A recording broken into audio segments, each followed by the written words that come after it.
we're gonna do the wrist.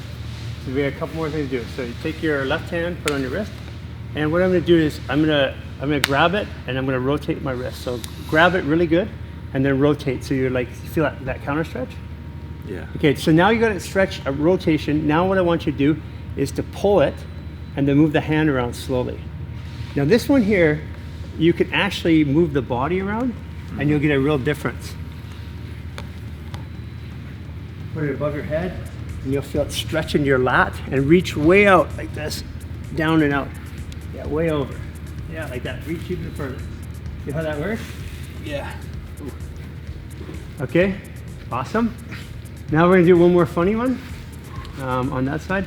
We're gonna take the ear just on the one side and you're just gonna put your thumb in your ear, here.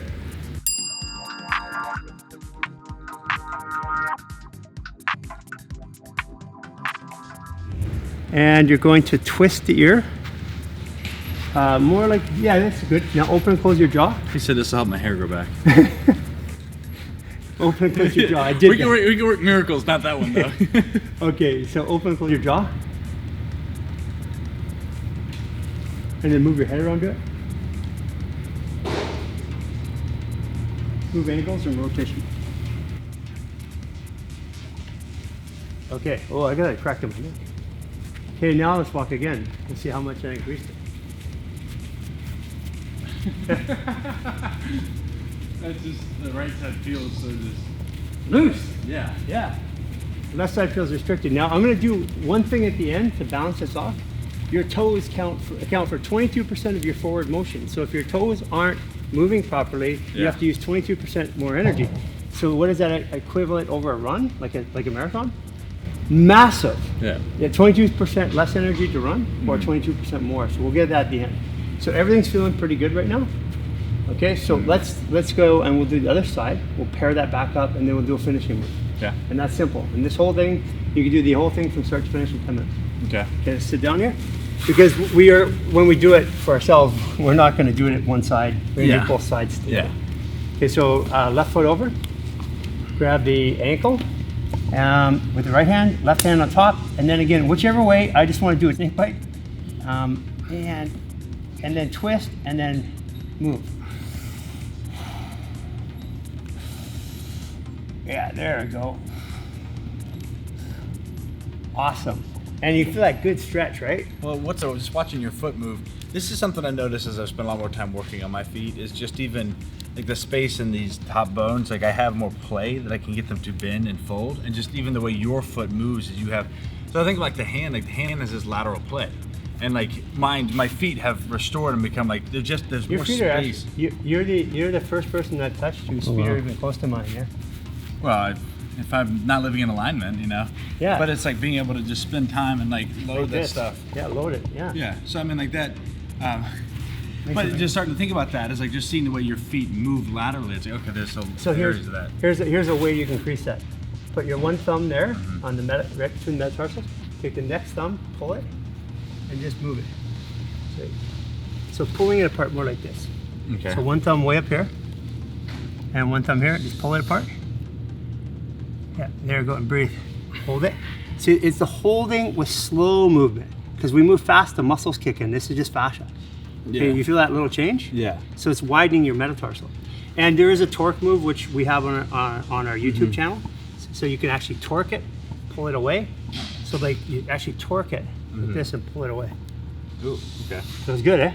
It's the torque. Something. It's the torque movement that allows it, because the fascia and the muscles move in rotation. They don't move laterally. Yeah. So if you twist it in rotation and stretch it in rotation, it has more effect because it's not resisting it. Because I've muscles heard are, that it's the viscoelastic properties, right? It's something like I've heard of it described like a plastic bag. So like if you press slowly and pull a plastic bag, it extends. But it's like you have to have the warmth, the multi-directional movement with the warmth and the slow movement, or else it just rips. Yes. That's how been helpful. That's how I've understood it. So let's go there again. Find the knee. This one's a little bit different, so this one's a little higher for me. Okay, pulling back, and I really push. Yeah. And this really gets the calf.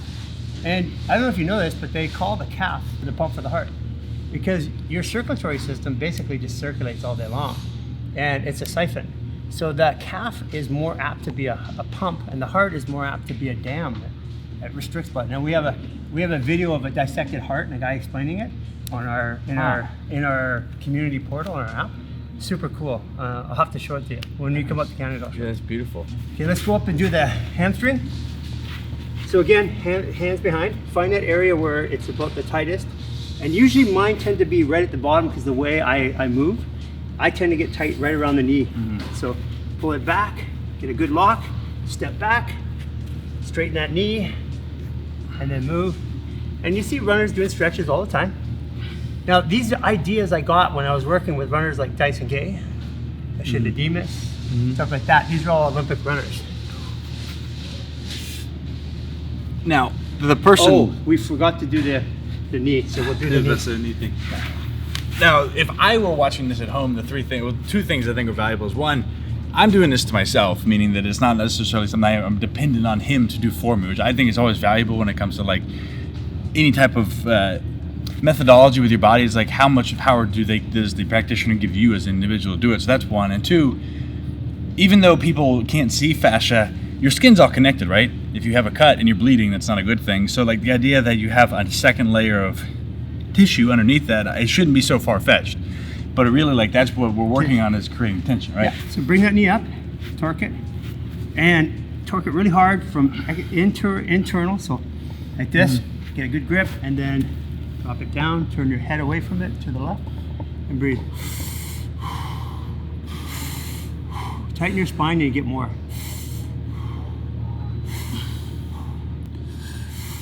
A lot more. You feel it more, right? Now let me show you the difference just while you're there. Put both your knees up. So the way I would do it if I was running with you a bit more, bring the knees back a bit more. There. So I'd go like this if I was working with you, and I would do it like this, and I'd lean on it, creating pressure, and I'd do the same type of rotation where I'm turning this way. So rotation's funny, internal, external, because you're both going internal, external. So basically I take my hands like this with my elbows out, and I bring my elbows to my chest. So then breathe.